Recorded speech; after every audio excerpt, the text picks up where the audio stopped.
Le jour du jugement, un jour immense, terrifiant, un jour que chaque être humain redoute. Ce jour-là, chacun de nous se tiendra seul face à Allah, le Seigneur des mondes. Personne ne pourra fuir, personne ne pourra se cacher. Et notre sort dépendra entièrement de sa justice et de sa miséricorde. Toutes nos actions seront exposées. Chaque parole, chaque intention, chaque geste, tout sera compté, sauf ce qu'Allah aura pardonné. Pour le croyant, ce moment sera allégé. Oui, malgré la peur immense de ce jour, Allah accordera une facilité à celui qui a cru sincèrement. Il sera appelé avec douceur, et au lieu d'être humilié devant toute la création, Allah le couvrira. Comme le prophète Muhammad, paix et salut sur lui, l'a enseigné, Allah rapprochera son serviteur croyant, et il lui rappellera ses fautes, une par une, des péchés que personne ne connaissait, des erreurs qu'il pensait oublier, des moments de faiblesse, et le serviteur reconnaîtra, il dira « Oui, ô Seigneur, j'ai fauté ». Son cœur tremblera, il pensera que c'est la fin. Mais Allah dira « Je les ai cachés pour toi dans ce bas monde, et aujourd'hui, je te les pardonne ». Imagine ce moment, la peur qui se transforme en soulagement, l'angoisse qui devient paix, les fautes effacées.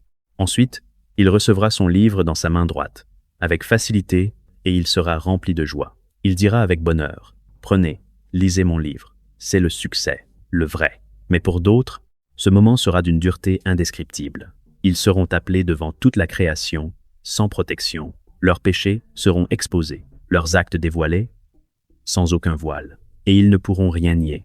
Leur livre leur sera remis dans la main gauche ou derrière leur dos, et à cet instant, ils comprendront. Les regrets seront violents. La peur sera écrasante. Ils souhaiteront disparaître, revenir en arrière, ne jamais avoir existé. Mais il sera trop tard. Dans le Coran, Allah nous décrit une scène bouleversante, une scène qui glace le cœur, celle de l'homme qui reçoit son livre, mais dans sa main gauche. À cet instant précis, tout bascule. Il comprend immédiatement, sans qu'on lui explique, sans qu'on lui parle, il sait que c'est fini pour lui. Son visage s'assombrit, son cœur se serre, la peur l'envahit totalement. Alors il ouvre son livre, et là, il découvre tout, chaque péché, chaque parole, chaque regard interdit, chaque moment où il a désobéi à Allah, rien n'a été oublié. Même les choses qu'il pensait insignifiantes, même ce qu'il avait complètement effacé de sa mémoire. Tout est là, écrit, et à ce moment-là, il s'effondre intérieurement. Il dira, rempli de regrets, si seulement je n'avais jamais reçu ce livre, si seulement je n'avais jamais connu mon jugement, il aurait préféré ne rien savoir. Il aurait préféré rester dans l'ignorance, il aurait même souhaité ne jamais avoir existé. Mais ce n'est pas tout, il regardera autour de lui, et il verra les autres, ceux qui reçoivent leur livre dans la main droite, heureux, souriants, rassurés, et lui, il sera dans la détresse totale, la honte, le regret, la peur du châtiment, et il réalisera une vérité terrible. Toutes les chances qu'il avait dans cette vie sont terminées. Plus aucun retour en arrière n'est possible. Chaque seconde qu'il a négligée, chaque rappel qu'il a ignoré, chaque opportunité de se repentir, envolée à jamais. C'est pour cela qu'Allah nous met en garde à travers ces versets, pour que nous ne soyons pas parmi ceux qui diront ces paroles. Qu'Allah nous protège de ce moment, et fasse de nous ceux qui recevront leur livre dans la main droite, avec joie et facilité. Mais une question revient souvent. Qu'en est-il des enfants ce jour-là? Quel sera leur sort? Ces âmes innocentes, parties avant même d'avoir atteint l'âge de responsabilité, que deviendront-elles? Mais avant de continuer, pense à t'abonner sur cette chaîne, liker la vidéo et activer la cloche pour ne rien manquer de nos prochaines vidéos. Allah nous parle aussi de l'intensité de ce jour dans le Coran, un moment tellement violent que même une mère oubliera son propre enfant. Les gens paraîtront ivres alors qu'ils ne le seront pas. C'est la peur, c'est la terreur du châtiment. Alors dans tout cela, où sont les enfants? Le prophète Muhammad, paix et salut sur lui, nous a donné une réponse claire. Les enfants des croyants, qui meurent avant la puberté, entreront au paradis par la volonté d'Allah. C'est une immense miséricorde.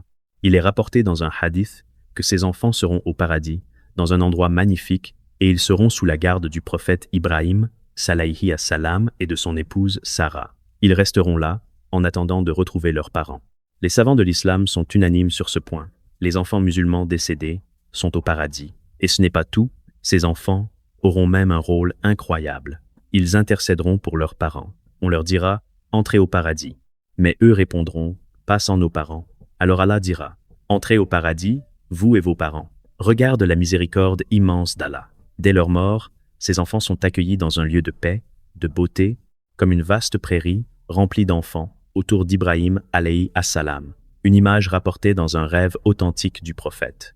Mais une autre question se pose, et les enfants des non-croyants? Sur ce point, les savants ont divergé. Certains disent qu'ils seront éprouvés le jour du jugement. Ceux qui obéiront entreront au paradis. D'autres pensent qu'ils suivront leurs parents. Mais beaucoup de savants penchent vers un avis plus miséricordieux, qu'ils seront eux aussi au paradis. Pourquoi? Parce que dans le hadith, le prophète, que la paix et les bénédictions d'Allah soient sur lui, a vu tous ses enfants autour d'Ibrahim, alayhi as-salam, sans distinction. Concernant leur rôle au paradis, il y a aussi divergence. Certains disent qu'ils seront parmi ceux qui servent les habitants du paradis, mais d'autres savants expliquent que ces serviteurs sont une création à part et non les enfants décédés. Au final, ce sujet nous rappelle une chose essentielle. La miséricorde d'Allah subhanahu wa ta'ala est immense, et sa sagesse dépasse tout ce que nous pouvons comprendre. Les enfants, qu'ils soient issus de familles croyantes ou non, seront jugés avec une justice parfaite et une miséricorde parfaite. Et pour beaucoup d'entre eux, le paradis est leur destination. Alors profite de ce rappel, renforce ta foi, rapproche-toi d'Allah. Prépare-toi pour ce jour inévitable. Qu'Allah nous accorde une bonne fin, qu'il nous fasse entrer au paradis sans jugement difficile et qu'il nous réunisse avec ceux que nous aimons. Si cette vidéo t'a été utile, n'oublie pas de liker, de t'abonner à cette chaîne et de partager autour de toi pour propager le rappel.